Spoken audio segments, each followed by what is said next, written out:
Ready? Ready? Are y'all ready? Cause it's rare talk. It's rare talk. Tabby, Tassie. Hey, it's rare talk. Rare, authentic, real experiences. That's what it is.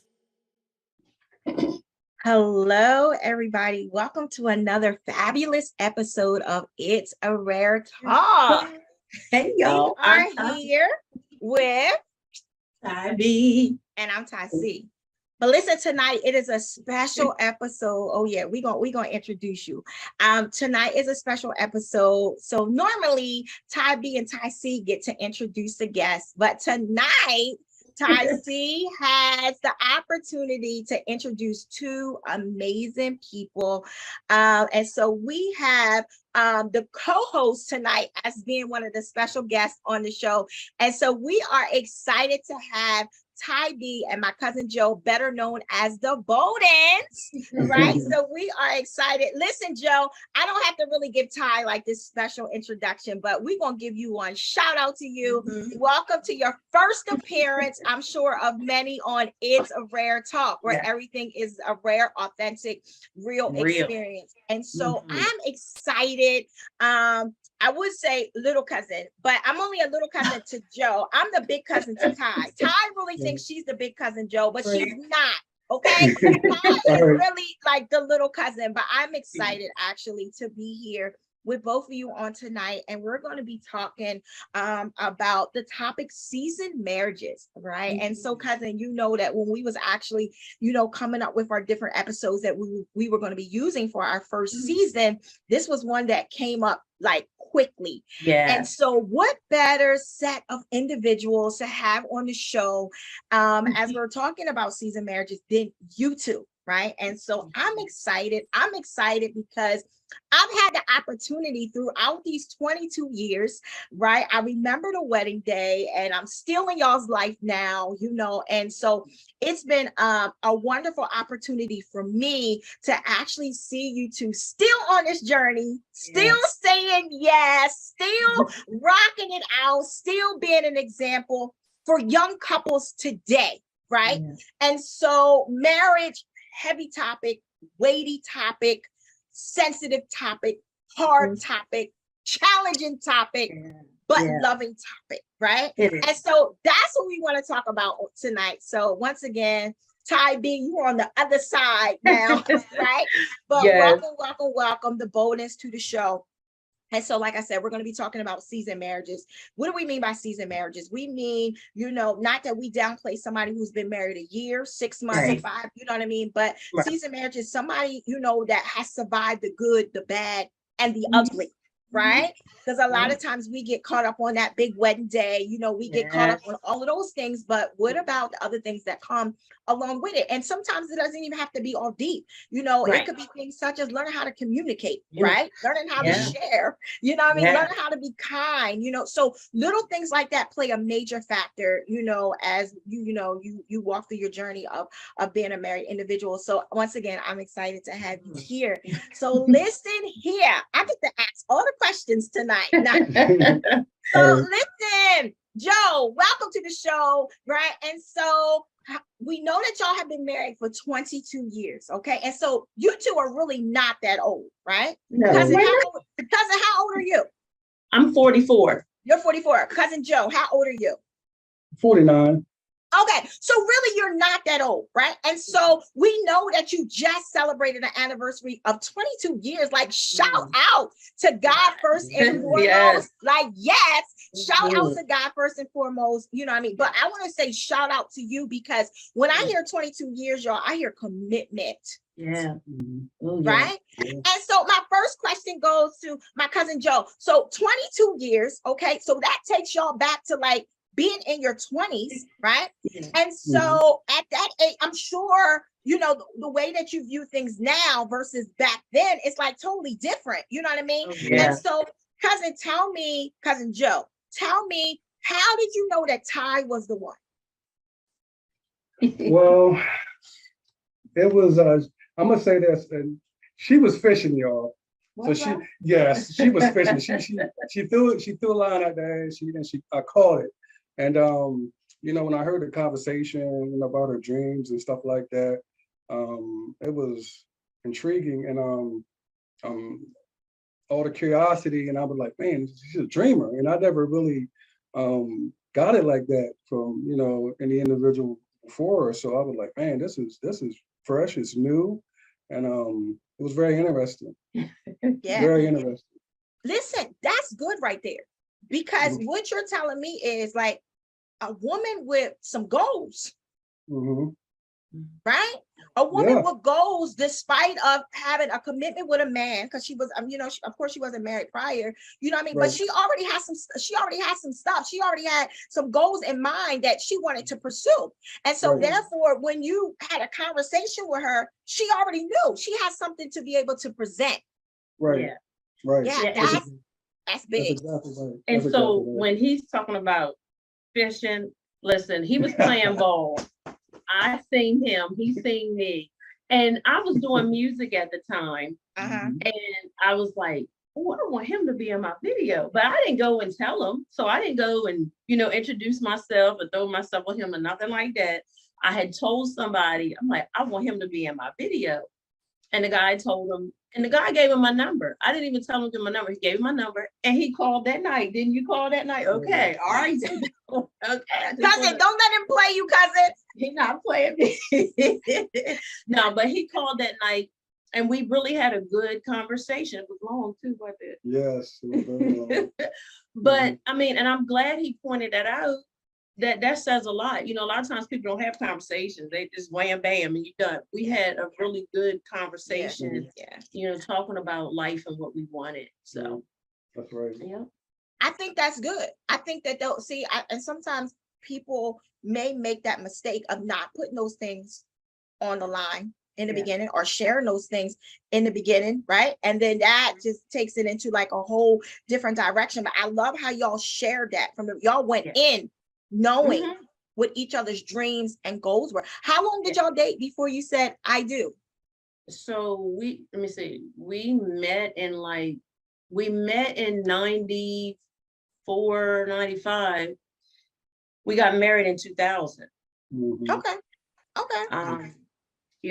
I wasn't one that I wasn't equipped to be a 10-year, 15-year girlfriend. That wasn't me. Like, I'm like, when you with somebody and the things you like about them, it don't take all that. It don't take a whole bunch of years to decide, if you want to be with that person and get married. And like, I had gotten saved, and you know how that is, that dynamic before we wasn't saved.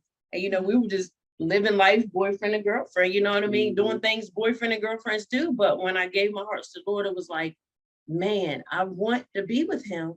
I want to please God more. That was my heart. And so we had to have those uncomfortable conversations. So, and I could be honest, it wasn't even no surprise, sweet proposal. I mean, I got a beautiful ring and things like that, but it was like, what we gonna do? We got to go about this the right way, or we're not gonna be able. Like, I had my mind made up. Like, I'm not gonna keep going back and forth hurting God. I mean, that was just me. Even at a young age, I just knew I really wanted to please God, and so, prayed about it. And the date came, and it was history. So, I like that word. So, cousin, how old were you when you got saved? I was actually 18. It was the same year when I had Trey. And when Trey was 3 months, I didn't even plan it. Like, I wanted to raise him up to know God. And I was taking him to church with me. And that day, I just literally went up for prayer, but I felt drawing. You heard that you can only be saved unless the Spirit draw you. The Spirit of God drew me. And when there was an altar call, like, my hand went up. It wasn't no plan more. Church tomorrow, I'm going to get saved. I mean, I was raised in church. I was made to go to Sunday school and all that. But that day, I don't even know why, but my hand just like went up, tears falling. I could feel burdens lifting up off of me. And I made that decision, and I didn't get it right the first time, so I've had to ask the Lord plenty of times to save me. But it was the first time at 18. Wow.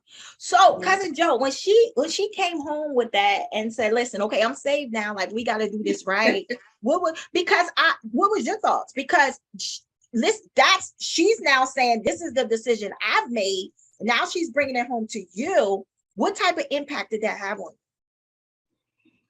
I didn't want to jump to anything. I just had to let it sink in. you? I Yeah. had to deal with it. I had to deal with it, and just had to let it sink in, and wait, and just be sure, you know what I mean, and all that kind of stuff like that. But I just had to let it wait and let's take this process. Okay. Okay. All right. So now you here, you married. Tell us what your first 5 years was like, right? Because people have this thing like the first 5 years is going to be the most challenging, right? I'm Mhm. kind of newly married myself. So, you know, people always say, oh, those first 5 years, those first 7 years, if you can get over that, if you can get over this, what do y'all think about that?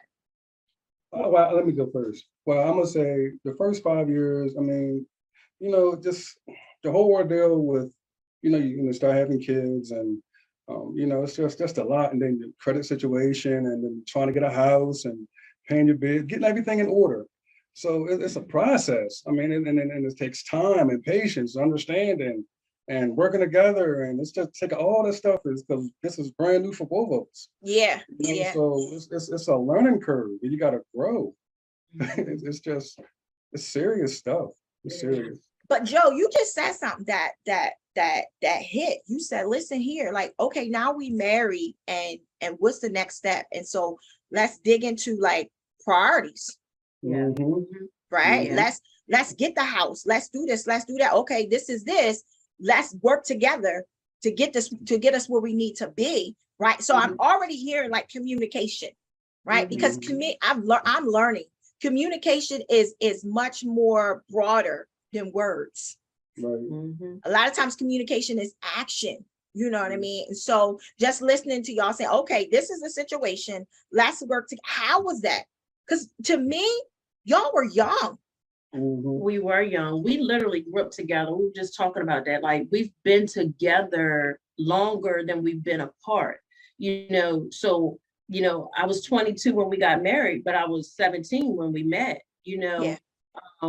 And I was mature for my age, but he was a little hesitant because he was older than me, and he wasn't out, trying to, do anything. But he knew I was mature for my age, so we had those conversations. I introduced him to my mom. So there's a difference when someone's older than you, and I had just graduated and stuff like that. But so we had to grow together. I mean, it was stuff that we didn't. And most couples go wrong with this when they don't talk about finances. You don't talk about, credit or what you want. Like being married is more than just being together. It's more than that day. You said it earlier. Nowadays, everybody wants the wedding for the look so they can post it. You do your dance, you go on your honeymoon. Listen, it is work. We didn't get to 22 years being cute, being a cute couple. There were plenty of uncomfortable conversations. There were plenty of tears. There were plenty of conversations we didn't get right. We didn't handle them right. But I'm going to back up because I know you're going to ask us about a trying time in our marriage, but the most trying time was before we got married. Before we got married, and I had gotten saved, there's a different, things are different. We go from, being intimate to like, we can't do this, like, because I want to please God, you know what I'm saying? And there's no shame because we are in our now. Yeah. But he was in a situation that he didn't know God, and made a decision and had to live with it. But it affected me. And and I because we can't get around it. Like I'm not gonna paddle around it, so there was some infidelity, but we weren't married, like I said. And I ain't do second chances. This is how I know this is a God thing. I didn't do second chances. One time was all I gave. So I really had to get to the place of God. How do I, forgive this man? If we're going to talk about marriage, like, I don't want to go through this again. How do I know he's going to uphold, and be the man that I need him to be, right? And then, before we get married, we find out that there's a baby that's his. So I have to process this. I have to deal with pain, embarrassment, betrayal, and still look at him like, Absolutely. after praying and knowing that he was my husband. That's Absolutely. the thing. I knew he was my husband. And so I had to heal during these first 5 years too, and still enjoy the honeymoon stage and not keep throwing it, because when you forgive, you can't keep bringing it back up, you know, but there's reminders, there's triggers and all that. And so it was not just a process, it was a transformation. I had to be renewed daily. I had to ask God for help all the time and still, you know, try to be the best wife I could be, you know, had to learn how to communicate. We had to learn how to listen to each other. Mm-hmm. And so here was one of the turning points. He came home one night and he asked me to come outside, and you had a song playing. You remember the song? All the time I play songs. But the one song, it was the TD Jakes love songs. And it was the song, matter of fact, there was a guy by the name of Jesse Campbell, and it was a song he was playing. And so he was like, just listen to the words. So I'm sitting there, because I went through the phase. I don't want you to touch me. I don't think, no, I didn't. I felt the dirty, like, I'm just being real. I was mad. I wanted him to hurt, wanted everybody hurt, you know what I'm saying? But I really wanted to heal. I did not want to be bitter. I didn't want to get married to get divorced. That was not the plan. I was in this. We was new. We said, I do. We're in this. Like, it ain't no back and forth. We ain't playing no games. We not sharing. Listen, we go about this the right way, right? So I'm sitting in the car and he played this song for me. And the song was called When God Gave Me You. And all I could do was cry, because listening to the words, like, it described our relationship, you know, and he has put in the work. When I say he has put in the work, he has proved that he's where he wanted to be. Because if not, he could have left a long time ago. I could have left a long time ago. So he has grown up. I've grown up. But wait, cousin, I want you to hold that part, because what I understand is, and this is what I love, because like you said, everybody has, this is our now, but everybody has a then, Everybody right? has a then. And so I've watched Joe travel, and it's amazing. Absolutely amazing. Yeah. Where God has him right now, right? Oh, yeah. And so this is why I'm so excited about this show, because it's never about how you start. Yeah. Right? The starting can be a little rough at times, right? And you share so much into that. And I'm watching Joe sit there and be humble, and I'm watching how God, and I don't want to get too much into his now, because I want him to be able to share it. But I love when that scripture says that all things work together for the good, because I see who he is now in God. It's amazing. Absolutely amazing. It blows my mind. Even, you know, and I know even with you sitting there sharing that, it's not the easiest thing to say, but that has made you an amazing marriage counselor without actually having the title, both of you, right? Because you have to, when you're able to survive, we ain't just talking about the good, when the money is right, when the kids is good, everything is well. No, listen here. It's the bad and the ugly that make you. It's the gutters of life. It's the valley experiences that make you. And I've watched what the valley experiences have done in your marriage, and I love it. I absolutely love it. And so I'm sorry about those years of pain, but I've watched God in both of your life turn that pain into purpose. It's amazing. And so what y'all, I don't even want to get too far into like to the end, but what I see is that what y'all went through is saving other people's marriages today. Yeah. And it didn't feel like that at the time. You know, it didn't feel like that at the time, because, you know, there were times I felt like I'm drowning in pain and, you know, drowning. But he kept showing up. He kept, you know, he always been a hard worker, always been a provider, always been a hands-on dad, not just the type of dad that tell the kids what to do, but showing them. And we had to learn how to be a husband and a wife. Like there was. Can we stop right there, cousin? Cousin, let's just stop right there, right? So here we are. We got these two individuals, because sometimes I think that's a lot of, as married individuals, we have to understand exactly what you just said right there. You got Ty and you got Joe. And now Ty and Joe need to learn how to be one. Yeah, exactly. Which is a challenge all by itself. Right? And you said we had to learn how to be husband and wife. Yes. I like that. because a lot of times people will get married and you still act like you boyfriend and girlfriend. You need to communicate what you're doing, where you're going. As women, they don't want to hear that word submissive, but that's not a bad word. It's a more of an honor and a reverence. Like, I look at him, he's my king. Like, God is my king and Lord, but he really is the king of the house. And I had to learn how to be mindful what I say, how I say it, because I'm not his mom. You know what I mean? I didn't get a lot of things right, and so I'm glad that we allowed each other space to grow and get, because we two different individuals that had, like you said, had to become one. And that's why people need to understand, you can't just lay up with people, man. Them strongholds, strong ties, trauma, all that stuff is transferred. So God is so serious about the marriage. It is a covenant. It is not just, we get married for a show and for a look. It is so sacred and serious to God that he don't play about it. And so we realize that this is not a joke, because we're supposed to honor God with how we treat each other. You know what I mean? So if I don't treat him right, I'm disregarding what God said. If he don't treat me right, and here's another thing, men that are husbands, it is biblical. If you don't honor your wife and treat her right, your prayer's hindered. If we're not honoring our husbands, God is not going to bless anything that we put our hands to do, right? So it's more than a look. I need people to understand that everybody want it. And then for those that say it's just a piece of paper or a ring, that is not true. When you really want to regard God, you're not going to treat it like a piece of paper and a ring.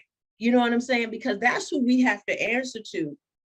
God. We stood before him, we made those vows, and we took them seriously. Like, it is not a game. It's not for the faint.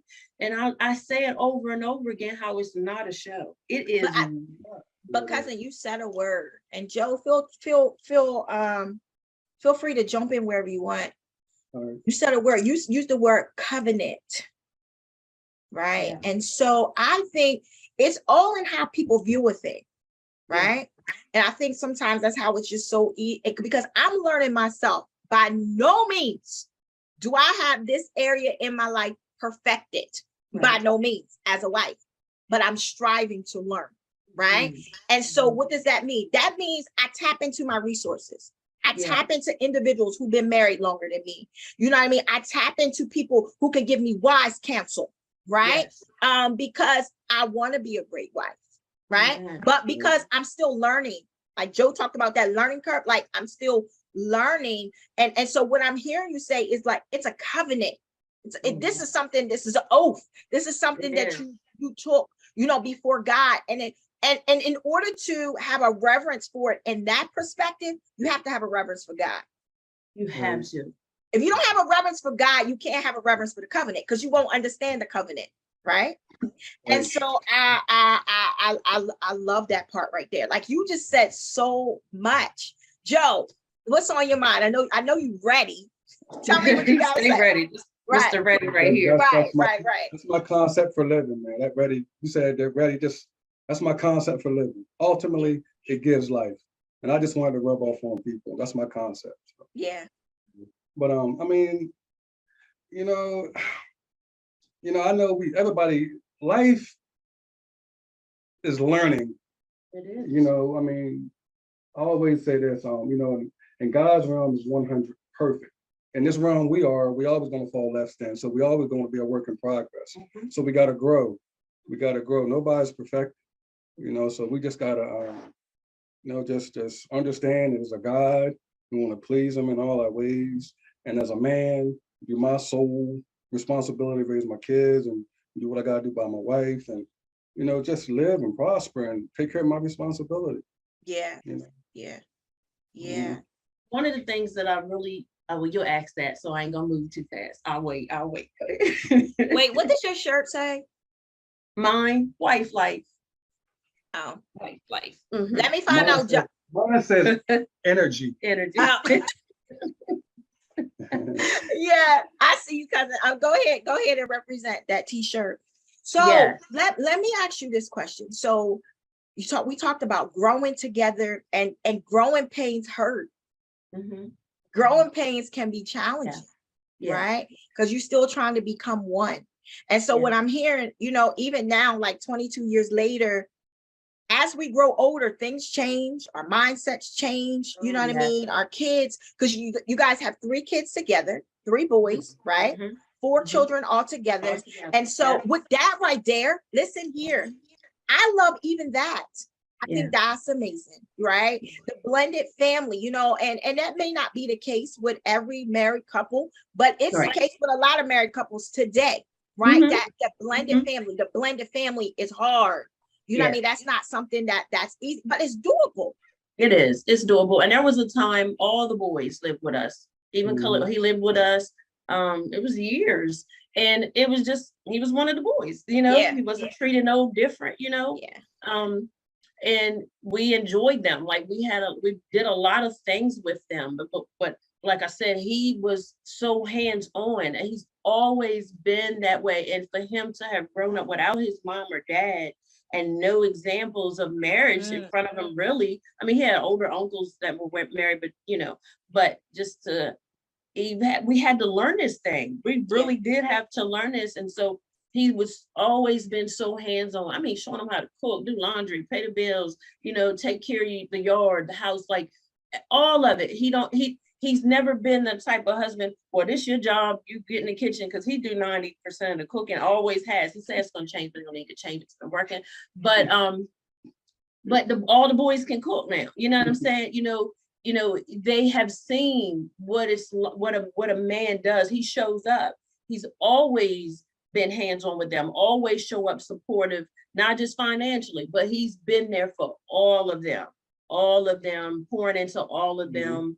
The correction, when it was hard, but he has been there. And I'm just so grateful, you know, to God. And, you know, he used to work so much, but now he's in a different place, even with that. And he'll talk about that when you ask him. But and that's the part of that growth. Like, you know, it was all about the money and the bills and all that. But now we on purpose. That's where we because at I now. think as time changes, as we get older, as we become more mature, as we gain wisdom, especially in Christ, it makes a difference. You're gonna see change. There's no way in the world you can be in God and be wanting to live for him, right? I'm talking about know God, not know of him, but know God and not experience change in all aspects of your life. But Joe, let's talk about that. Let's talk about, you know, you're married, you got 4 boys, you know what I mean? Let's talk about, you know, what is important to you to demonstrate before them, and not just speak it out of your mouth, but the example that you choose to set before your sons. Well, I'm big on, they have to find their purpose. I mean, it's not just them, it's everybody. Because I mean, I think that's the ultimate, I think that's God's gift to us to find our purpose. And it's like I'll be 50 years old next year. So, you know, purpose is everything to me. So I'm looking at it like, as time has changed, and a lot of people, they're not doing any soul searching. So I'm thinking a lot of them is just really acting in the flesh and not really acknowledging spiritual realm that's going to keep them grounded for their destiny. You know, they're not tapping into that. They are not, and that's why I'm so passionate about. That's why I wrote a book. You know, I got a song. You know, and I show my boys what's required of them. So it's just a lot. Purpose is the key, man. Purpose is the key. I really think if everybody found their purpose and then we supported one another, we don't need to ask the government for anything. You know, but purpose is, you think about it, when we was born, we had our purpose in us before we even knew who God was. We was born with our purpose. We was like, I like Miles Monroe said one time, he said we was born because of purpose, not to find it. It's in us. A lot of people distracted. And that's my number one rule. Joe, that's heavy right there. That's heavy, because purpose has a lot to do with identity, right? Yes. I've witnessed you here to late talking to your youngest son, who's a well-known athlete, you know what I mean, and making his way, you know what I mean. You're starting to see him, and I'm proud of what he's doing. But I've heard you have conversations with him, like acknowledging that he's an athlete, but no, listen here, morals, values, like that matters, respect, Mhm. all of that matters. And I think that we need to be pouring that, especially Yeah. into our sons. We need That's to be right. pouring that. And so what you was actually saying to him, I get that you're an athlete, but these other things matter to me more. Mhm. Right. And so setting those standards and those boundaries, I think that's important. And having 4 sons, that's not easy, right? Not just 4 sons, but in the A midst of these grand. 22 years, y'all got a grandbaby, We got a right? That's like grand. changed y'all's whole lifestyle. yes. You know what I mean? I've watched y'all's whole life shift for this grandbaby. I'm Mhm. gonna say this before I forget. I don't want to forget. This is a valid point, but there's one thing in the Bible that stands out dear to my heart. When it says, "Be fruitful and multiply," most people are multiplying before they're fruitful. So fruitful, to my definition, is becoming everything you're supposed to become. And then once Mm. you become everything you're supposed to become, and now you can venture out and you can, meet that special one and you start multiplying. But if you start multiplying before you know what you're supposed to do, what good are you? Yeah. Listen, this was the joke. Oh my God, if this was 20 some years ago, we wouldn't even, oh Lord, anyway. But I'm cousin, so let's talk grateful. about that. Let's talk about, because we heard you say you got saved first. Okay. Yeah. Yeah. So, I heard you say for 10 years you was praying for your husband. Man, listen, because I had it wrong. Like I wasn't shown or told, okay, once I got saved, I got to run to the church every time the church is open. I wasn't told my first ministry was home. That's first ministry. For anybody listening, your first work is at home. Your ministry is home. Your husband or your children, before you going out and trying to do everything for everybody else. And I had that wrong, and it caused some conflict, because I was gone. Or you know what I mean? Then if I come home and I don't have no energy for him, that's not fair to him. And I've been guilty of that. And so, and God instituted family before there was church. You know what I'm saying? And so you do not neglect your husband. I'm not saying that there's never a time where, they have to be understanding and be like, oh, babe, well, I'm serving. You want to be doing what God wants you to do. But when you are married, this is your first work. It is. It is. And we have needs, and we need to take care of each other's needs, and everything isn't, in the bedroom or whatever, but even a mental, emotional needs. I've learned to be a big supporter of him. That's how we like, when he said he wanted to do something, I'm like, okay, babe, well, let's get it done. He's mentioned a book, help him get the book done. Anything that he desires to do, I'm his help. So I'm not going to tear him down. I might question like, babe, well, what do you think about that? Are you sure? But not to ever discourage him. My job is to support him. And he does the same for me. He always says, babe, you just have star potential. You are really good at this. You're really good at that. And there was a video he was listening to of Miles Monroe. So many that has really helped the shift in his walk, right? One was when he was talking about the man finding his work. Remember that? And he said before he gets a woman, he was saying how the man is supposed to find his work. You remember that? The one with Miles Monroe. And then he was and then the one about being transformed. But anyway, my point even mentioning that was because when you were talking about the fruitfulness, that's on the same lines. Like people haven't found what they haven't started becoming, but they just want to go ahead and multiply. You know how it is. But it starts at home. That's why everything starts at home. At home first when they're young. Yeah. So that's where we fall in on this trouble. That's why the world is the way it is. Yeah, like it's so much dysfunction, and we really want to be a good example for our boys, not faking anything. They hear us if we never argue. That's one thing I can say. We don't argue. We've had disagreements. We've had dumb moments. I told you, I don't like dumb moments. We've had dumb moments where, it's a little quiet. What's wrong? It's wrong. You can feel it. So if something's off, we know when each other is off.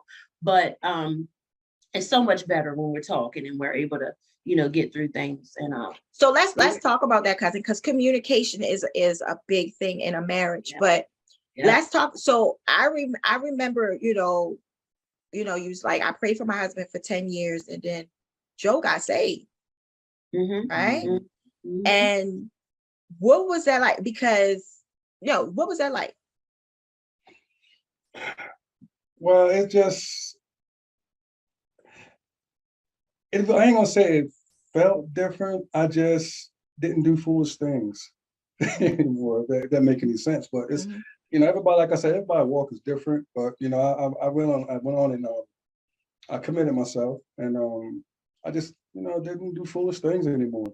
Yeah. You grew up. Yeah, That- just didn't do foolish things anymore. That's how you sum it up. You You know? grow up. Mhm. Just didn't do any. I just put a lot of my focus in my work and soul searching and stuff like that, and seeing the bigger picture that I wanted for my boys.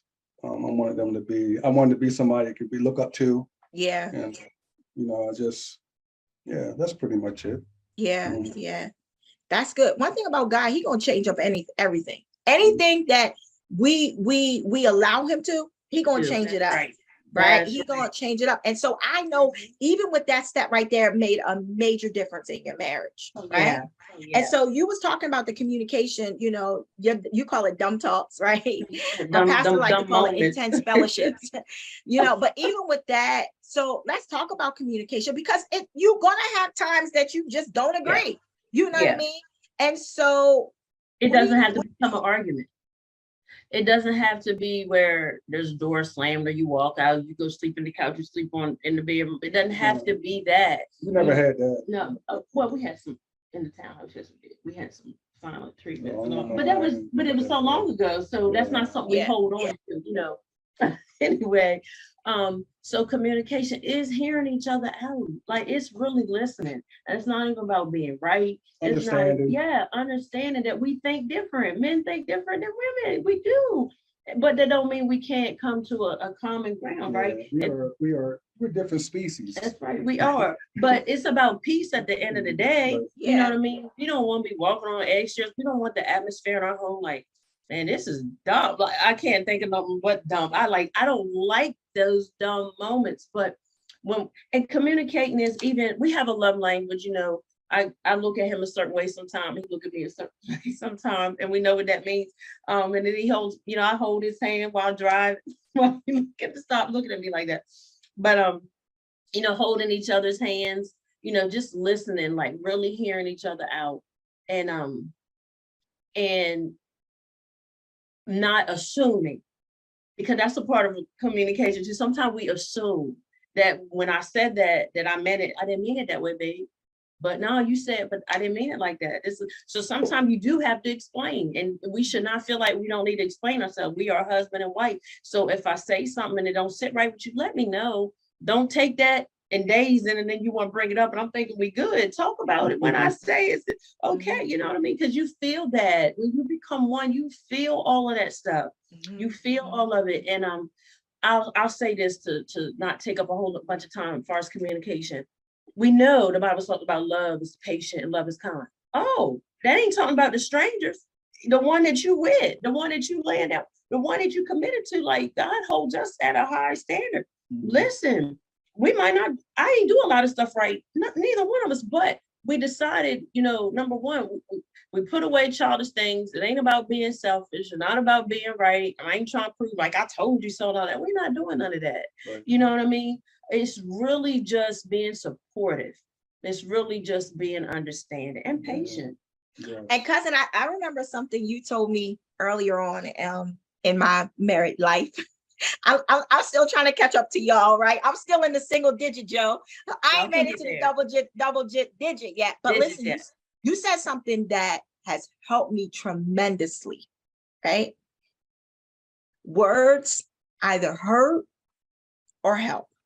Mm-hmm. That's true. And when you spit them out your mouth, what is your motive?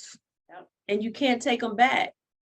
Because what happened, I was on the phone with some individuals one day, and they're not married, but they in a relationship, and you could feel from the volume and all that was said, I was feeling, my spirit was almost vexed from it, right? And immediately the Holy Spirit said, if it don't come out in love, it's going to bring home. I was like, what? And I heard it again, and I kept hearing it, and I had to say that to them. I'm like, hold up, y'all, stop. The Lord just let it be known. What you're saying, your words hurt. They either gonna hurt or they're gonna help. That, you know what I'm saying? And so I took that. God was letting me know that too. Yeah, it applies to me too. But I was Yeah. able to share that and help other couples. And that's true, because you can't take it back. You can apologize, but you can't take it back. Because that sting, that's sometimes that stuff stings. Yeah. It can sting. And then you know what I mean, you can just only apologize. So you gotta be mindful. That's not wasting Yes. words. And I Think about think, it. cousin, the minute you told me that, because I was one of those people, and still tend to be, I got to catch myself though, because if we're not careful, you are not hearing to listen. Mhm. Sometimes you want to be like, you know what I Mhm. mean, in a Ready to marriage. And so respond. that doesn't help at all. I've learned that. You know what I mean? That does not help. But I've learned that when you are mindful of what comes out of here, Mhm. Mhm. Yeah. when you, because the Bible talks about that, be slow to speak, Yes. right? And so the minute you said that to me, I'll never forget it. I was like, wow, that's deep all by itself.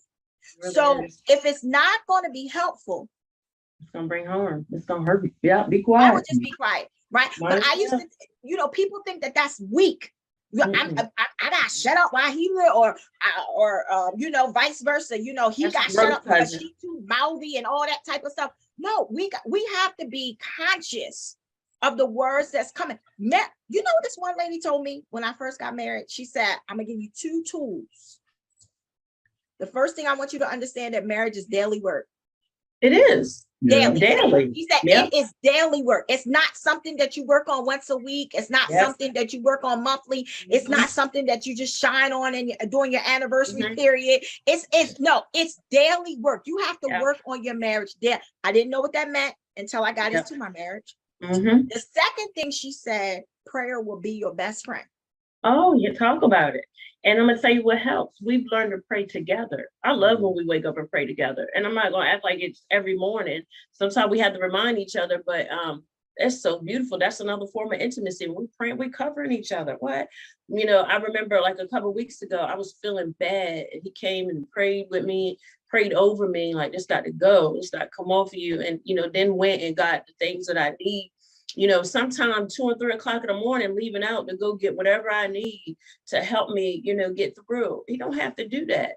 I mean, he does a lot. Like, man, and people might say, that's your husband. He ought to know. He really goes above and beyond. And so I have to highlight that because he shows up in our marriage. Like he shows up from the yard work to the dog to what I'm serious. He shows up, and he said to me, God want me to take care of everything under my care.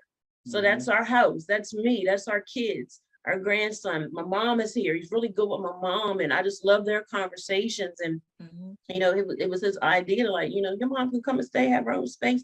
Like, who does that? And just amazing man. Just once something done, it gets done, very hands-on. And it's just been amazing. Yeah, because I like the scripture that you use. 2 Corinthians 13, I think that's what it is. Love is patient. Love it. That scripture right there will make you check yourself. Yeah. I've been there. You know what I mean? Like Joe said, it's you grow together, you learn how to grow. Sometimes it hurts, it's painful, you cry, that all of that is a part of a marriage. You know what I mean? And so that particular scripture, a lot of people read it at weddings, and you know what I mean? We just read it out of just like protocol or religion. But if you really check that, like, is your love really patient? Is your love really kind? What does that mean? Are you willing to endure with your spouse, with your mate? Are you speaking harsh out of your mouth to your mate? But you say you love her. Right. And so those things right there, and somebody might say, I do, right? I do love her, even though I may do this or I may do that. No, we got to check that. Yeah, you're going to bring all that stuff in. You're going to bring all that stuff in. Because people make excuses for why they are the way they are and do the things the way they do. If it don't work, you need to change it. If it don't please God, you know that you need to change it.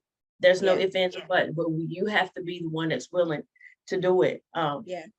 Yeah, but it's not a light thing at all. That communication, because when you can control your mouth, if you can control this, listen here.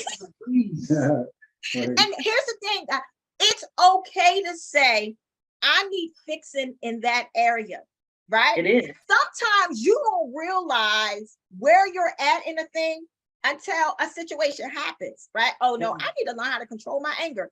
Oh no, Oh, I yeah. need to learn how to control my words. Oh no, Yeah. I need to learn, like, certain things will, but you have to be willing to change Yeah. and say Yeah. it's okay to change, right? Some people say, oh, I'm just like this. I'm gonna be like this till I die. Well, Right. something's You'll wrong miss with that. heaven. You might miss heaven. Like Yeah, that. something's wrong with that. You know, if we Mhm. look at a baby and that baby's crawling at 6 months, and at 5, that baby's still crawling and not walking, we say, wait, something's wrong with that, right? Mhm. No, even in our married lives, like, listen here, we have to constantly be willing to change, right? Yeah. So there might be certain things I don't do no more, but it's still a whole list over here that I still need to fix. And this is why it's so important to be around people who are positive and who Yeah. have the ability to be able to pour into you. And not only that, tell you where you're wrong, right? Right. And listen. That's what I love so much about you, is the fact that you don't mind saying, now, Tonette,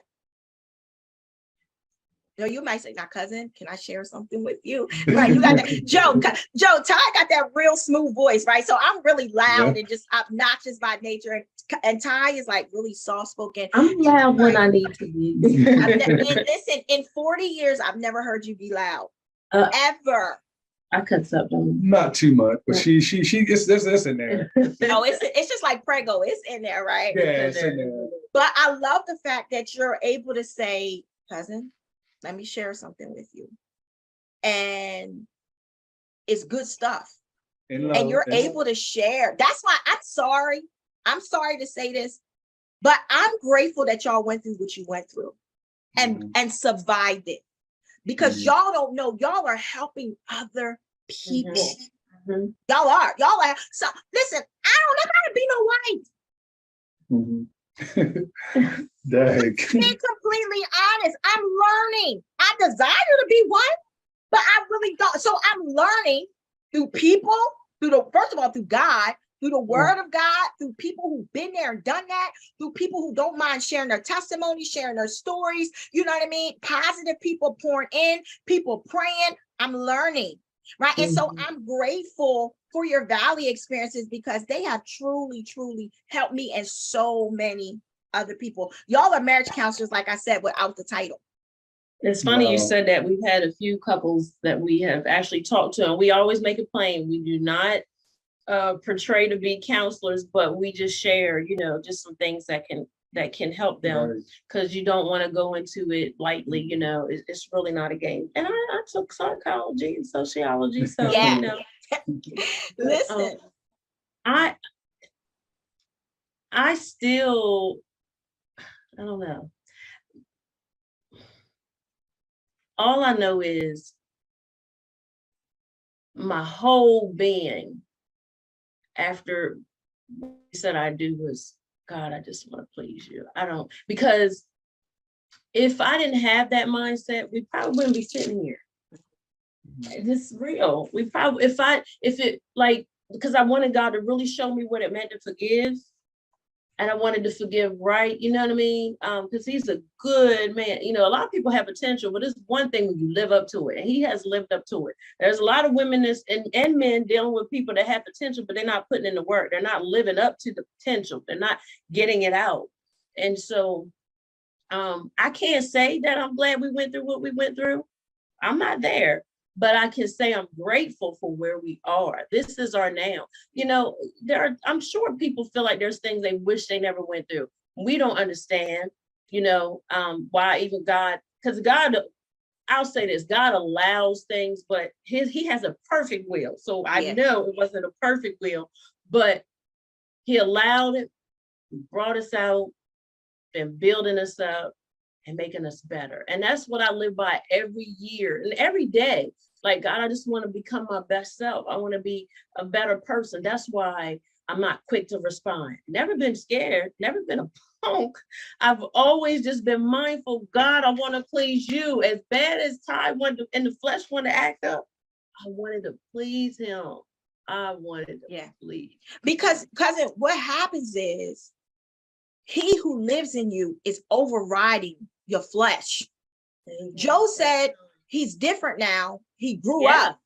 Oh, because yeah. he that lives in him is overriding his flesh. Right? That's He it. has come subject to the Spirit of Yeah. God. When you That's come it. subject, God will check you. Yeah. And Mhm. what happens is the longer you spend time with him, you build a relationship with him and you want to please him. It's no different than a kid wanting to please their parent. Yeah. When Yeah. when you and Joe are at, I ain't gonna call him his nickname, at Kareem's game. Baby. Baby. Okay, you said it, not me. So when he watches this, Joe, he told me in Rehoboth, I really don't like that name, right? I was like, Mhm. okay, I respect that. But when y'all are in the stadium, and whether he's playing football or playing basketball, and he's either done scored or done whatever, to know that his parents are in the audience, in the stands, wherever, rooting him on, proud of him, bragging on him. Do you know, as a kid, how that makes him feel? Yeah. As a child of God, knowing that God is in our corner. He's in the stadium. He is rooting us on. He wants us to do our best. He's bragging. He talked about it in the book of Job. He's bragging on us. Right? And to know that we are pleasing him is an excellent feeling. Yes. And that Yes. means that you got to shut your mouth and not Yep. call him out his name, or you don't call her out her name. And to know that you please God, that Yep. listen, let the other one have the argument. You can have it, sis. Mhm. You can have it, bro. But to know at the end of the night that you please God. To know at the end of the day, and that's what y'all two are doing. You're striving to please God. And because you're striving to please God, ultimately you're pleasing each other. Yeah, Mhm. exactly. Listen here, it comes Yep. together. It does. It Right. does. Yeah, it does. And God has blessed us like tremendously, and not just with our home, but with our kids, they're not out getting in trouble. And we're grateful for that, Kareen is looking and dancing, but God has blessed our lives. He has enriched us. He's enriched our marriage. He has his hand has been upon us, and we know that we are to do a work together. And that's why people need to know, you got to know who you are hooking up with, because it's about a work, and we're together to do a work. It's funny because I was always doing all this stuff with youth, and Babe was just running the barbershop. Now all he talk about is the youth. Babe, we gotta reach them. So we're like, God did that thing. He brought it full circle where we're both going to speak to youth and pour into them and build them up. We got some things we're working on. Not going to share it prematurely, but just grateful to God for the doors he's opening, because we have allowed him to be God in our lives and lead us. And so we're grateful for that. So, cousin, tell me something that you love about Joe. What is one thing that you love about him? I know you could name 1,000, but if you had to name one thing, what would it be? The one thing is he really makes me laugh. Like, he really has a sense of humor. It's hard to say one, cousin, because that purpose thing got me. Him all about purpose and God has me locked. But he really has a sense of humor. Like, he is not quiet. Like, we be dancing around the house, we cut up. He really makes me laugh. He sings, and we really cut up. We do a lot of things together. But I'm sorry, you said one. But his sense of humor, how he looks at me too, I love that. All right, cousin Joe, your turn. She's God-fearing. I just can't imagine, being with somebody that's not God-fearing.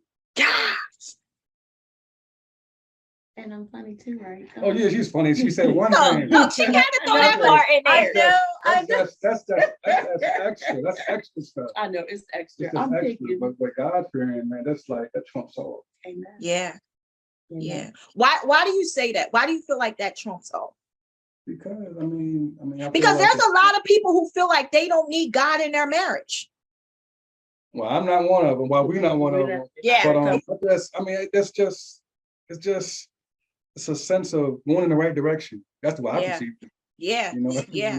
I mean, I'll be 50 years old next year. I just don't have time to be, I just don't have time to be off course. Mm. You're not going in the right direction. Going the Yeah. wrong direction.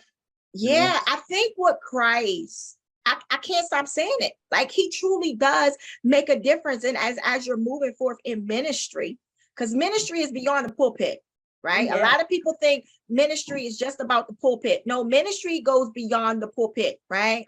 But going into schools like y'all do, dealing with the youth, like that's ministry, Yeah. right?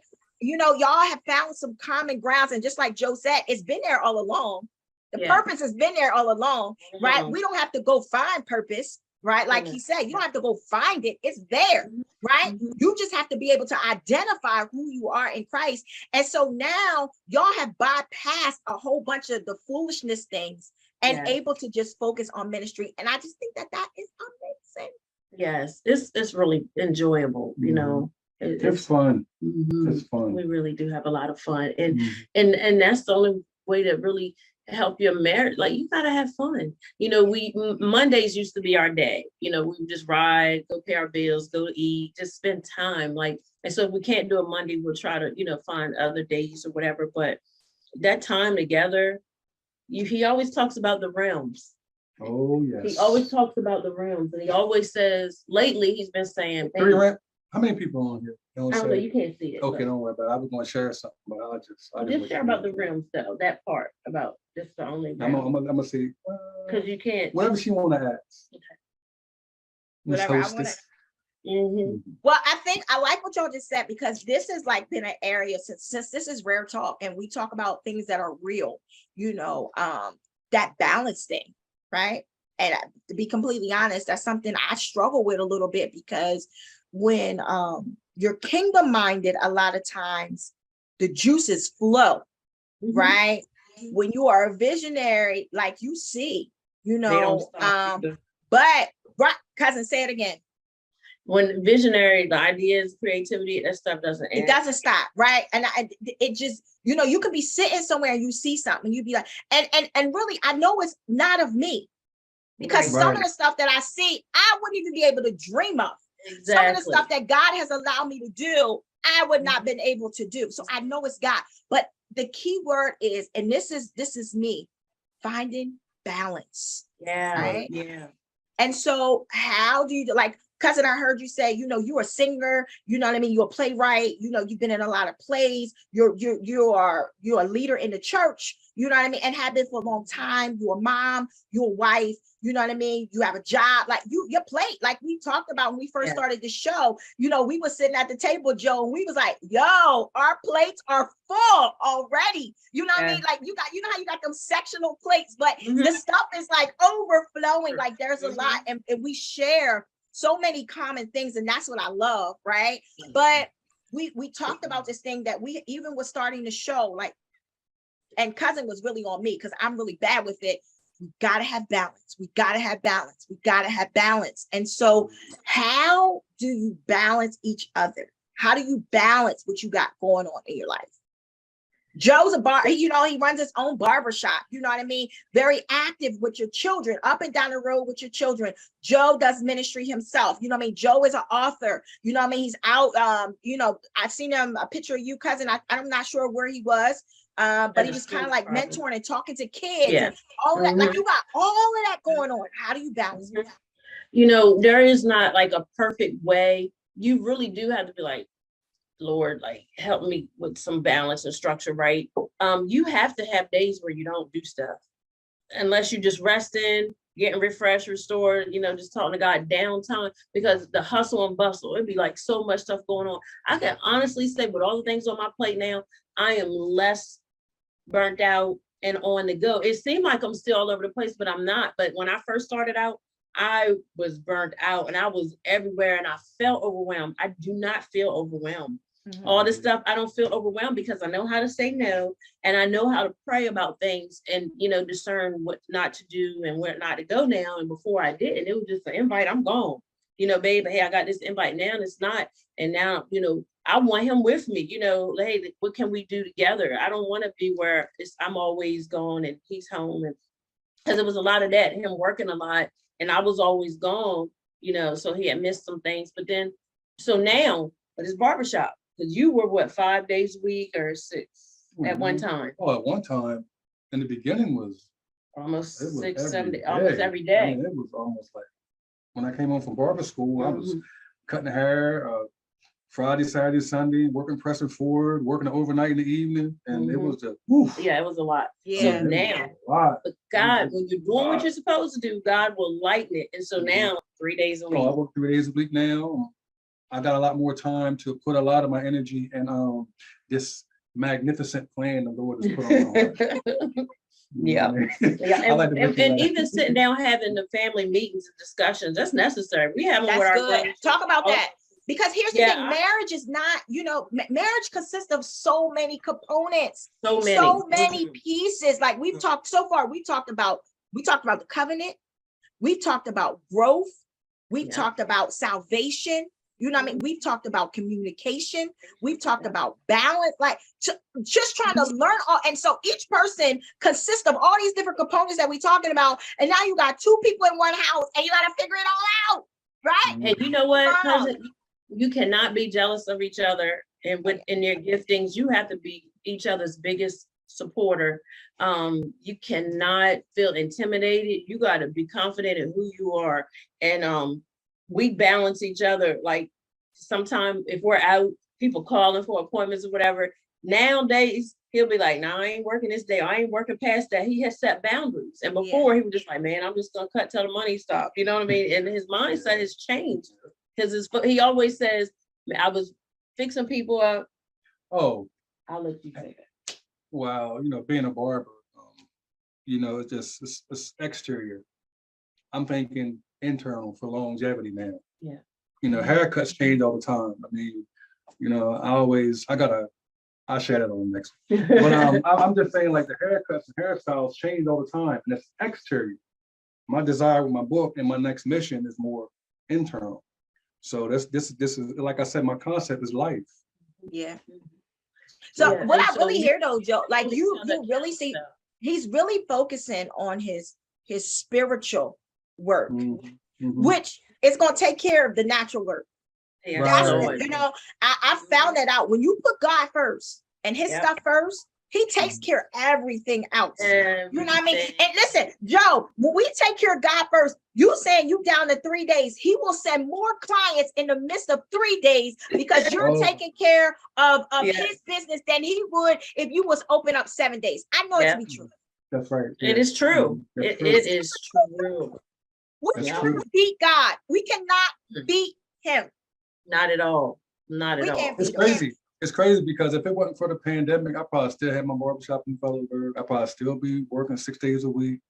And But the Lord orchestrated yeah, that thing. yeah. He moved for us. He shut the country down so I could work on this plan. He always said, he said, man, the Lord shut everything down so he could have me home. Yeah. And then now focusing on, But you know the what, big cousin? picture. Joe, you know what, for real, if a lot of us would grab a hold of that, we would all Yeah. see that. You know Yeah. what? I did the math one day. I did the math. I did the math from when I first started renting. I did the math for my rent, and I did the math for my electricity. All my expenses over the years. If I just had a place to come from the beginning, I probably wouldn't have to work anymore. Yeah. But it was Yeah. a lesson learned. Yeah. It was Yeah. a lesson learned, and I Yeah. had to go through it to really appreciate where I am now. That's good stuff. That's That's great good stuff. stuff. You know Because what I mean? I'll say this real quick, when it comes to like if husband and wives having schedules, y'all should talk about them together. Babe, what you got going on? Like do it ahead of time. So then when that day come, it don't seem like, oh, you ain't telling me, or I ain't know you had that. Like Yeah.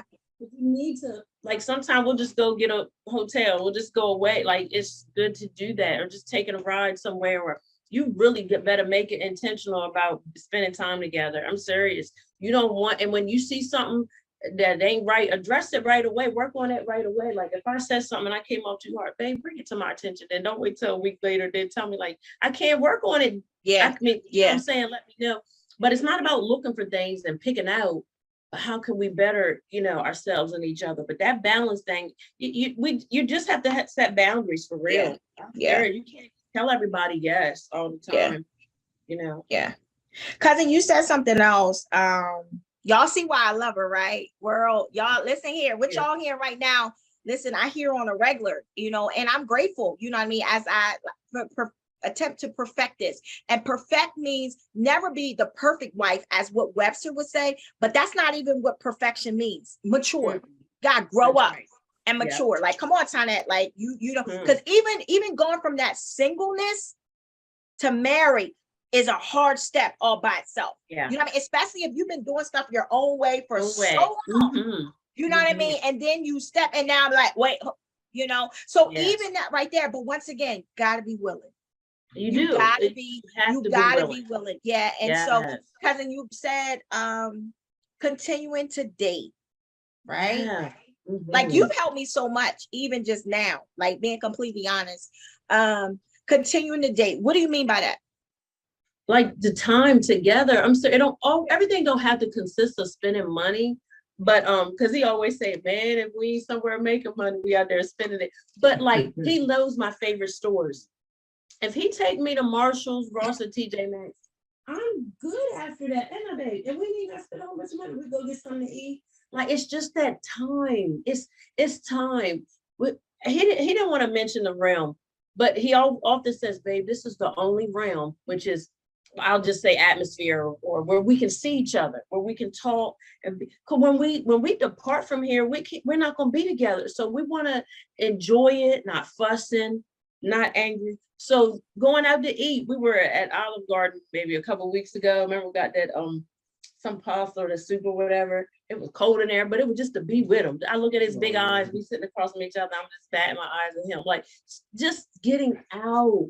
You know, we were we were in Ocean City with October, I think, and you were sitting up.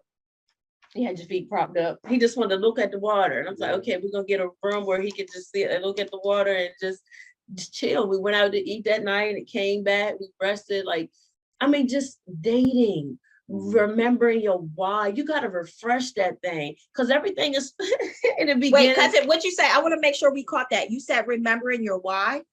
Yeah, everybody talks about remembering your why when you start a business, but you need to remember your why. You said That's I good. do, That's and good. that you those vows, because people are not upholding their part of the vow.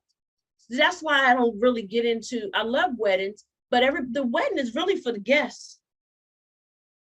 The marriage, that's Yeah. the two that decide to become one, and that Yeah. that three-strand cord, God has Yeah. to be in the middle, and people don't have him, God, in the middle. They really don't. Yeah. And you can see because now they feel like they can't reconcile. Well, Mhm. when people can't reconcile, that means it's pride, ego, or somebody don't want change. Mm. It's pride, ego, somebody don't want to change. But when you got willing people that are willing to change and keep God in it, man, he Yeah. can bring it out and really bless your life around. And let's talk about this, like, because this is an important topic. It really, really is. And cousin, you know, our thing is to throw people a line of hope.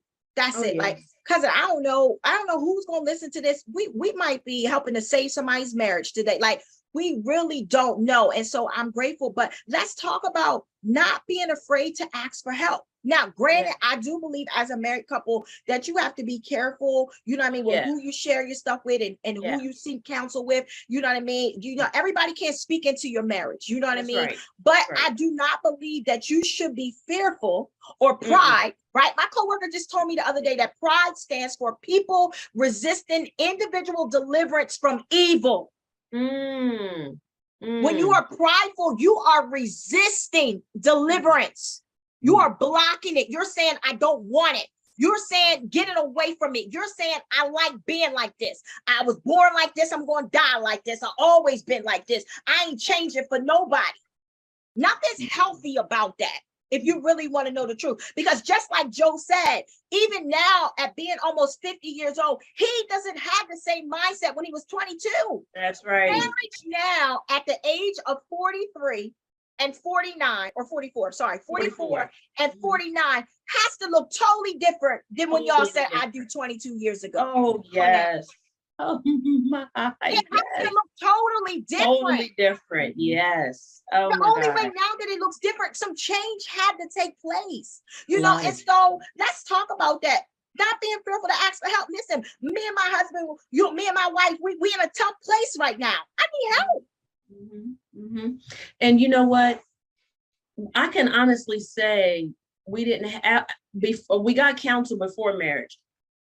I don't think we've had to have counsel while we were married. We literally counseled ourselves. Like we really just Communicated, talked it out, prayed, cried, found some scripture or whatever. I mean, I think I've talked to his sister before because she gives sound, Yeah. advice. She's gonna tell me no opinion. She's gonna tell me what God said, and that is it.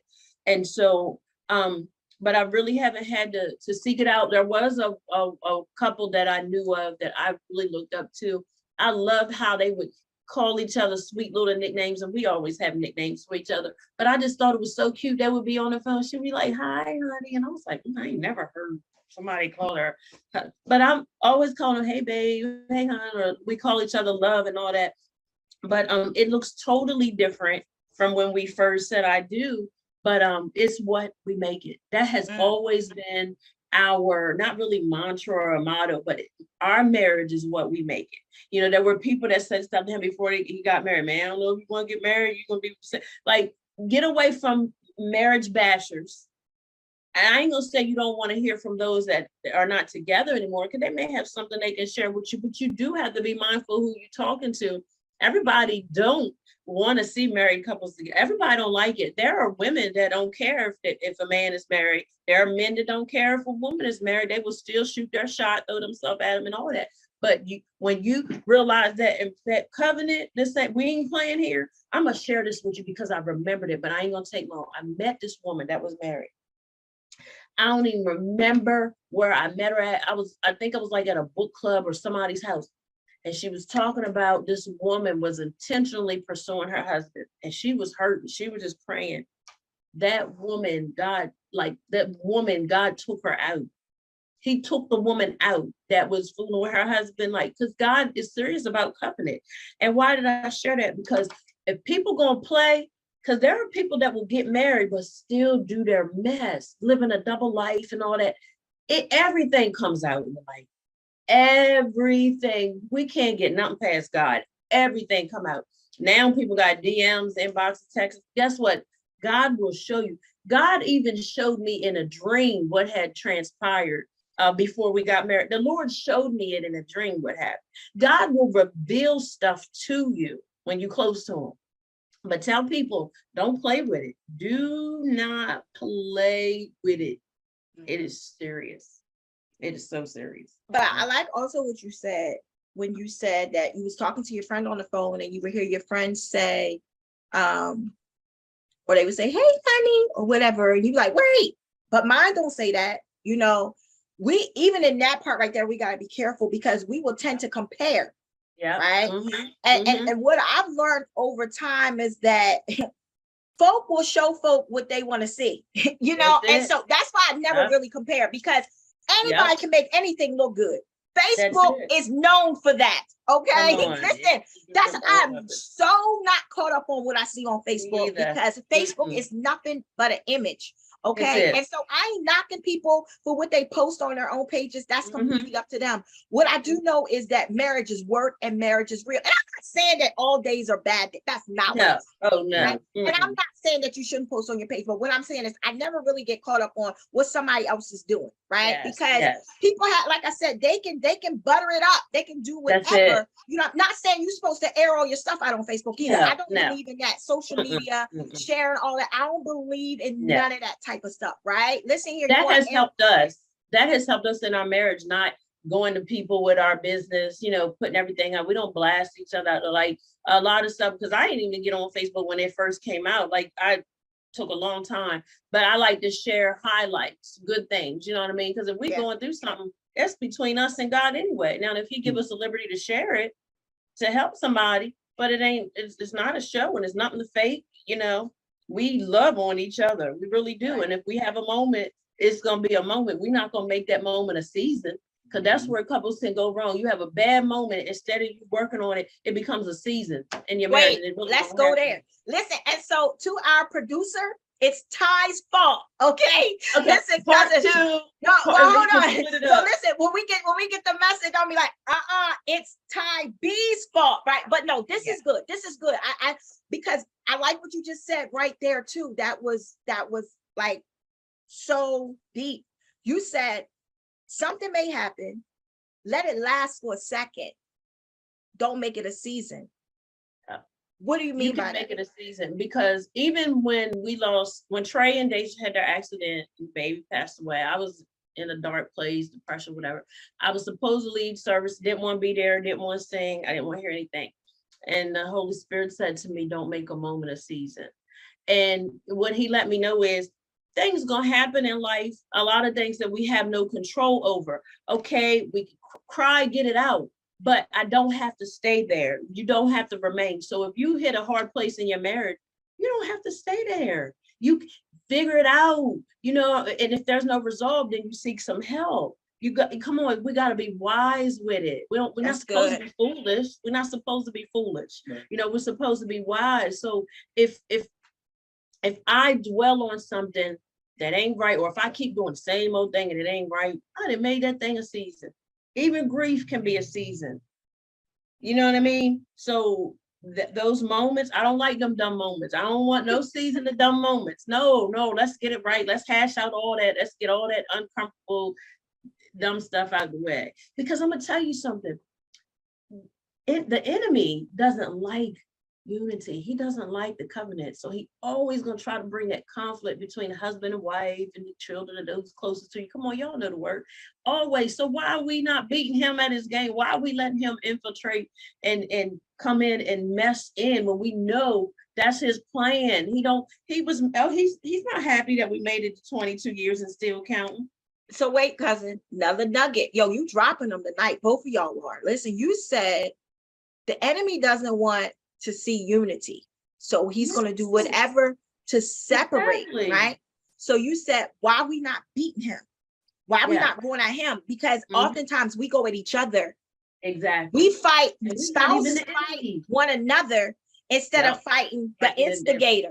The instigator, right? The instigator. He is an instigator. Yes. You know what I mean? Yes. He is the one that's coming in and causing chaos and confusion. It's the spirit behind either spouse that you may have an issue with or whatever's going on. Yeah. The enemy is behind that. And so that's a good point right there. You know what I mean? Go after the instigator. Go after the troublemaker, put him out.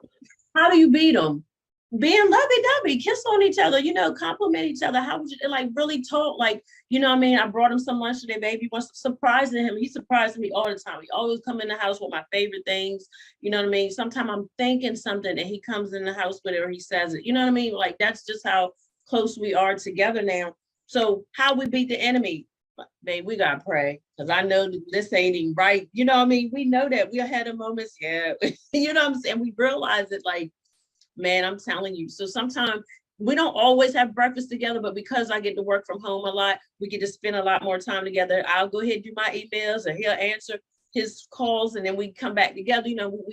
We get a lot more time, together. But we able to beat the enemy, because if we're apart all the time and we're not communicating, the enemy has a field day. If we haven't reconciled, if we go to sleep angry, that's the foothold for him to get in. You know what I mean?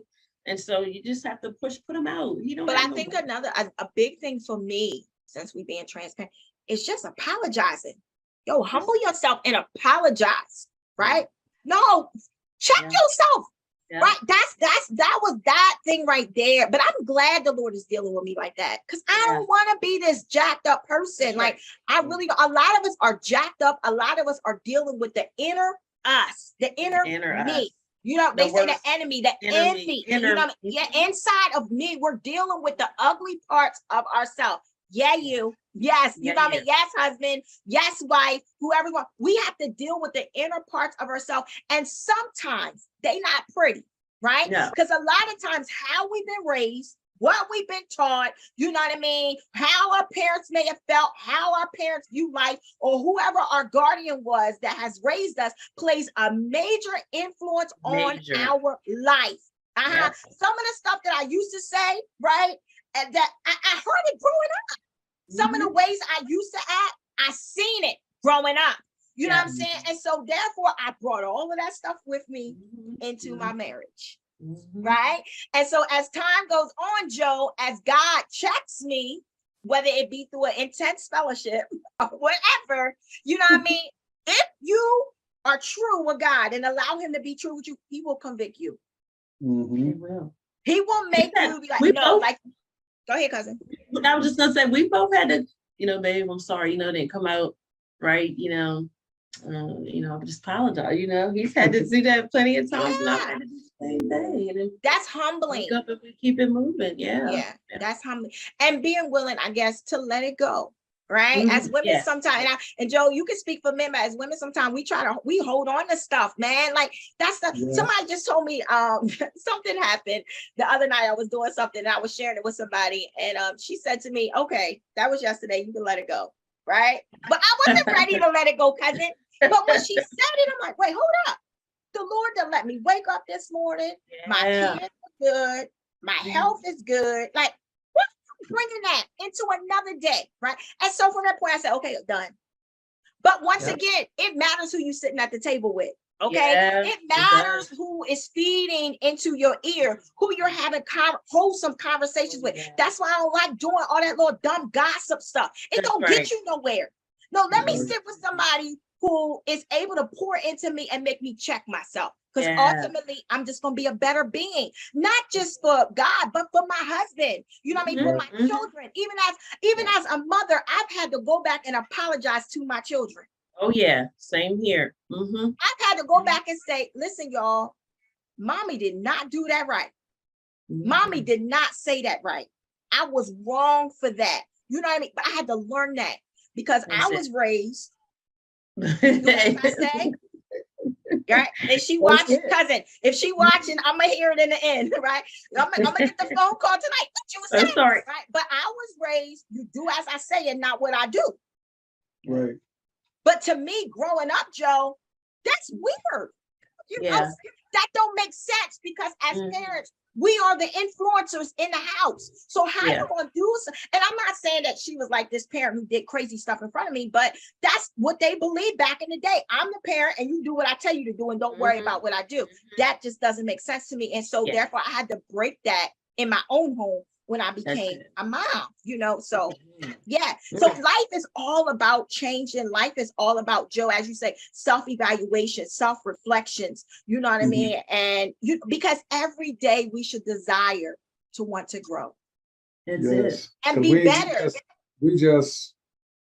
We're vessels. Yeah. We're just going to be used by good or bad. That's good, Joe. Yeah. So Joe, say that again, Joe. We're vessels, so you figure if God is in the spiritual realm and the spiritual's in us, we either gonna let the adversary use us or let God use us. That's it.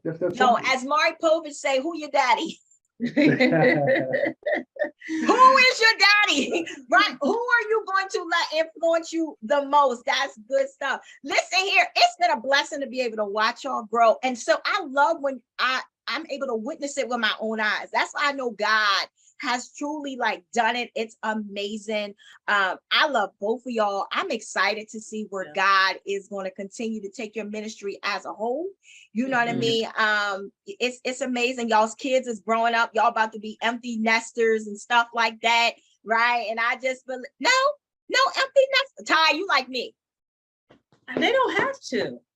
I want them to do things. I want them my thing is be where God wants you to be. I want you to fulfill purpose. It ain't about them being all across the world. No, I want them to know what they're supposed to be doing. Make sure they're ready. Make sure they're ready. Yeah. That's a good point, Joe. That's a good point. And cousin, you already know I'm for that. You know, I already say I want the Greenleaf house and my kids can have a quarter. Yeah, the Greenleaf house. Everybody have a quarter. Everybody come to meet for dinner, then going back to your spaces, right? But I like what y'all said because we think a lot of times, and once again, this is all about a marriage. We feel like, oh, the kids grown, put them out. And that's the problem with a lot of the world. You know what I mean? Oh, just throw them out. They 18. What that number mean? 18, like a 15-year-old. Yeah. You know what I'm saying? Most of the time it's like that. Yeah. You figure when we were in our 20s, we didn't necessarily always make decisions that 20-some-year-olds would make. You know what I mean? Even at 30, so as maturity has to take place. That's and Listen, that's a whole nother thing. Cousin, at 40, I struggle with decisions.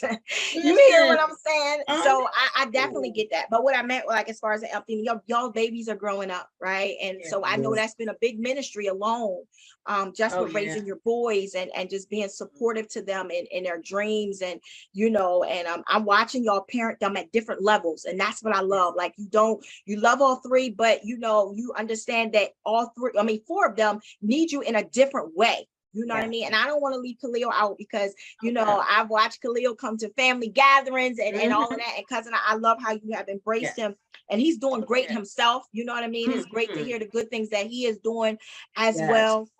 So I'm just excited to see what God is going to do in the marriage of the Boldens.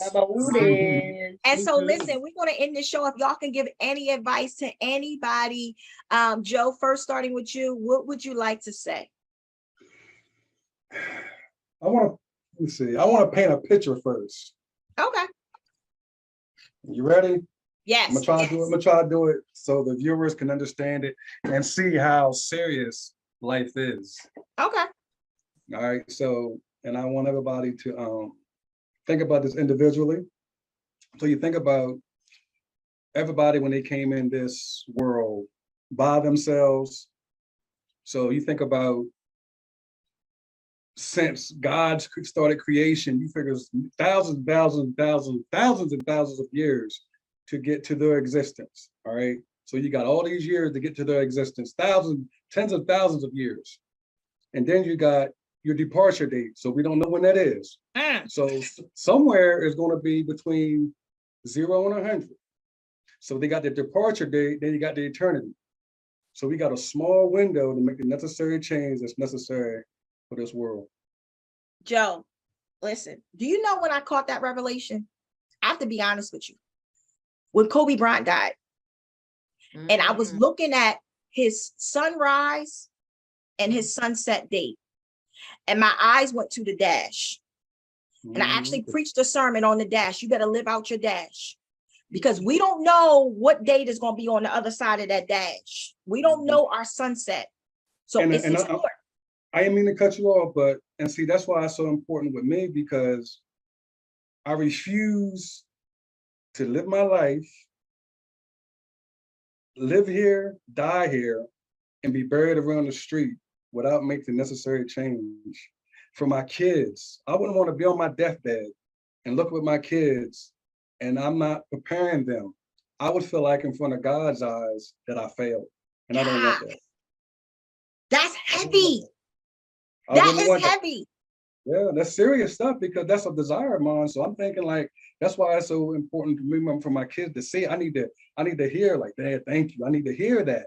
So if I'm not hearing it from them, suspect a little bit. I need to be reassured, you know. So I need to see them. I need to know they got it. I need to know they're ready. I need to know the word. Before I leave this earth, I want to look up and down, and I feel in my heart that I want to hear God say, "Well done, my servant." Listen, we could end the show right there, because that is my thing. I'm living to hear, "Well done, my good and faithful servant." And Joe, in order to be able to hear that later, we got to live right now. Oh yeah. Right. And so go ahead. No, so what I like what you're saying, because it's about purpose. We have to take advantage of the now. Oh yes. That's it. That's good stuff. It is. I mean, because I feel like I think about what Jesus. Jesus was a man, so my purpose, I think about what he did, and I'm trying to, if I believe in him, I gotta follow his ways and be a help to others rather than just myself. That's good stuff. Cousin, that's good stuff, girl. It is. So I get to hear his I get to hear the sermons all the time. I'm the first one that gets to hear him. I'm like, yes, thank you, Lord, bless the Lord. And I can attest to what he's saying. It is true. At the end of it all, it's all about purpose. But I will say this to any couples out there, whether you're married or you desire to be married, you know, this is what God honors. Because we live in a time where anything goes. And that's not, if we want to please God, you can't live like that. Anything goes, marry whoever you want to marry, be whoever, do what you want to do. No, and think He's gonna bless it. He's not. So those marriages, don't take them lightly, get the help. If you need help, ask for help, but remember your why, enjoy it, like have fun, create memories, like, it is what you make it. You think about all that money and time you invested in planning in that big day. Come on now. It's about pleasing God, and it is a beautiful thing, and that's what God honors. He does not honor the common law. Listen, I ain't getting into the common law, but people think because they've been together for so long that you just be together. No, go about it the right way. Let's do it God's way. I'm going to end with that. Let's do things God's way so we can please Him, and make change in the world. Well, as the host tonight, Ty C, I would just like to thank the host, Ty B, and her husband, Joe, for being a part of It's Rare Talk. Thank y'all so much for your transparency. Listen, I know y'all helped somebody tonight. First of all, you helped me, okay? As y'all was talking, because if you want to be a better person, like Joe, that he kept saying, a self-evaluation, you have to do a self-evaluation, and God is still using people. He's still using people to help and to build and to empower another person. And so I know that y'all truly help somebody on tonight. Once again, I'm excited about what God is going to continue to do in your life. I'm so glad that y'all are my cousins, so I get to see it firsthand. Absolutely. So to all of our viewers, thank you so much for hanging out as we talked about seasoned marriage.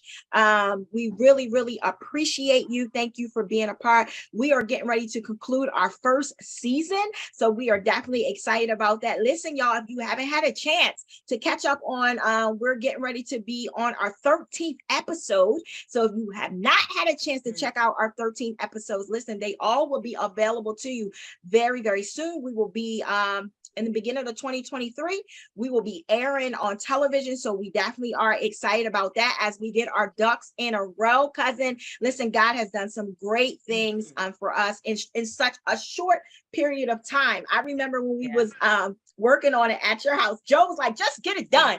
You know what I'm saying? Stop talking about it and just get it done, And so we thank you for your support, as well as my husband's support, being behind the scenes and allowing us to be able to do what we need to do for our show. We are definitely excited. So listen, guys, if you are not following us, please make sure you follow us on It's Rare Talk on Facebook. We will soon be on Instagram as well as YouTube. As we begin to promote our show on our cable television stations, we will be sure to let you know that as well. Listen, if you are interested on being a part of It's Rare Talk, you have something that you want to talk about, feel free to send us a message at itsraretalk@gmail.com. Absolutely. That's going to be an inside joke forever. Listen, Joe, get tired to tell you about it behind the camera, right? So once again, we thank you so much for hanging out. And until next time, it's rare, authentic, real experiences with Ty B and Ty C.